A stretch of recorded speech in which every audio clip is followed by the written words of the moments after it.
Depuis le 26 juillet 2022, le révérend Dr Francis Tinona du Soleil Couchant Tabernacle conduit des réunions des jeunes tous les mardis à partir de 15 h heure locale en l'église Soleil Couchant de Pointe-Noire, ouverte à tous les jeunes dont l'âge varie entre 15 ans et 35 ans. Ces réunions sont des moments d'échange sur les thématiques qui préoccupent la jeunesse. Hier, la réunion a porté sur la sexualité. Reportage de Christophe Pongi.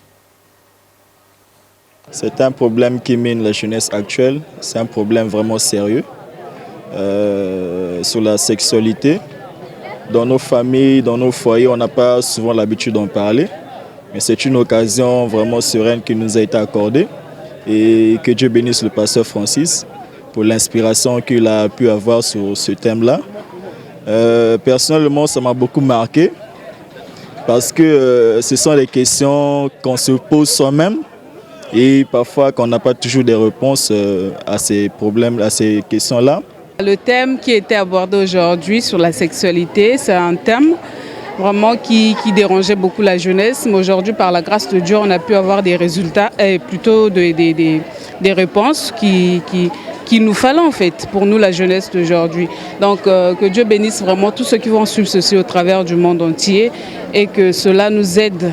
Tout d'abord, je tenais à remercier Lux FM et Lux, en général le groupe Lux TV, de cette initiative qu'ils ont eu à prendre pour toucher du doigt les problèmes de notre génération, la sexualité. Il y a l'éducation qui a été abordée la dernière fois et la réussite, à savoir, et la sexualité aujourd'hui. Ce qui m'a vraiment attiré, ce qui m'a vraiment retenu, c'est la façon dont le pasteur Francis a touché du doigt les problèmes, la façon dont il les a abordés pour mieux sensibiliser la jeunesse en étant avec eux, mais également en les prévenant des dangers et risques à couvrir durant cette phase de leur jeunesse. Donc c'est ce que moi j'ai eu à retenir. Vous m'en avez compté combien de filles vous avez déjà? C'est sans mettre les gants que le docteur Francis Tinona a abordé la thématique sur la sexualité avec les jeunes de toute obédience ce mardi 9 août 2022. L'on retiendra de cette réunion que le cadre idéal choisi par Dieu pour la sexualité est le mariage. Les questions, les jeunes les ont aussi posées, sont aussi mettre les gants. Thème tabou dans les sociétés africaines, le docteur Francis Tinona a été incombé d'aller en profondeur pour aider la jeunesse. En tout cas, aujourd'hui, j'ai senti que depuis que nous avons commencé cette série sur les réunions des jeunes, c'était beaucoup plus profond, beaucoup plus exhaustif et que nous sommes allés un peu, on va dire, au fond des choses. C'est vrai qu'il y a certains détails qui n'ont pas été abordés par respect de la sensibilité des plus jeunes, mais nous sommes allés assez profondément dans les choses pour permettre aux gens de cerner quelque chose. Les questions de sexualité sont toujours des questions taboues. Les gens ont du mal à les aborder, même à la maison, on n'en parle pas, on ne les aborde pas. Les enfants évoluent comme ça, jusqu'à ce qu'ils arrivent en âge de se marier, vont dans le mariage, mais ils n'ont jamais eu l'occasion de parler de sexualité avec papa ou avec maman parce que ce sont des questions taboues. Même à l'école, on se contente de parler de la reproduction, mais il n'y a pas vraiment une éducation sexuelle en tant que telle à l'école. Des déviations sexuelles ont aussi constitué l'ossature de cette thématique. Pareil également pour les jeunes gens qui ont eu à être en contact avec plein de littérature, de représentations, le cinéma et autres, la pornographie. Et donc ils pensent que certaines déviations qu'ils voient dans ces films-là, c'est la norme.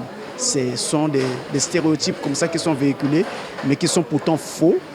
Et donc, voilà pourquoi il fallait aborder un tel sujet pour permettre à notre génération, et je vais parler de la génération un peu partout au travers du monde, de tous ceux qui sont vraiment amoureux de Christ, d'avoir les bases qu'il faut pour aborder vivre une vie sérieuse, sereine. À ces jours, ces réunions sont soutenues par 9 sponsors. Le docteur Francis Tinona ne manque pas des mots pour saluer cet élan et appeler d'autres. Ici, donc, ces entreprises sont en quelque sorte des partenaires qui nous ont aidés donc, à réaliser ces différentes réunions. Et comme les réunions courent encore, s'il y a un autre partenaire qui veut bien que sa marque soit aussi visible et qui veut accompagner notre jeunesse, eh bien, l'occasion est tout à fait là pour pouvoir le faire. Je vois des entreprises qui organisent des petits challenges pour essayer d'appuyer les startups. Mais je crois que là, c'est plus qu'une start-up que vous allez appuyer parce qu'il s'agit d'un jeune qu'on va bâtir, qu'on va former et qui sera en lui seul toute une institution pour être capable en tout cas de relever le défi de demain. Je pense que vraiment si il y a encore des entreprises qui veulent le faire, l'occasion est tout à fait donnée pour pouvoir le faire. Ces entreprises seront intégrées parmi les sponsors et seront prises en compte et leurs publicités et autres et leurs marques passeront. Rappelons que ces réunions ont été lancées le 26 juillet dernier et sont ouvertes gratuitement à tous les jeunes dont l'âge varie entre 15 et 35 ans, voire plus. Elles sont retransmises en direct sur toutes les plateformes Lux Média tous les mardis de 15h à 18h et les samedis à partir de 15h pour la rediffusion.